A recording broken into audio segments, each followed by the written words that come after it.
আপনাদের মাঝে চলে আসলাম মুড়ি মাখা নিয়ে। আসসালামু আলাইকুম, কেমন আছেন সবাই? বসে বসে সময় কাটছিল না, অবসর সময়। মেয়েকে বললাম মুড়ি মাখা খাবে?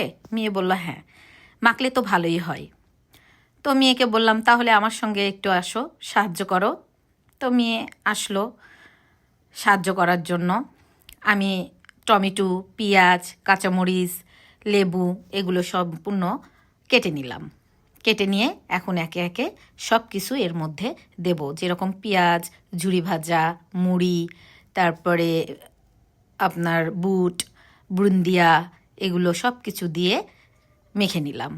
এরপরে একটু দিলাম লবণ আর হালকা করে দিলাম বিট লবণ দিয়ে সুন্দরভাবে আমি মেখে নিলাম।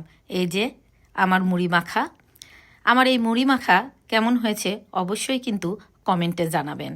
এখন আমরা মা মেয়ে বসে বসে অবসর সময় কাটাবো মুড়ি মাখা খেয়ে। আপনারাও এরকম মুড়ি মাখা খাবেন অবসর সময়ে ফ্যামিলির সঙ্গে বসে, দেখবেন কত ভালো লাগে এই মুড়ি মাখা খেতে। মুড়ি মাখা কমপ্লিট।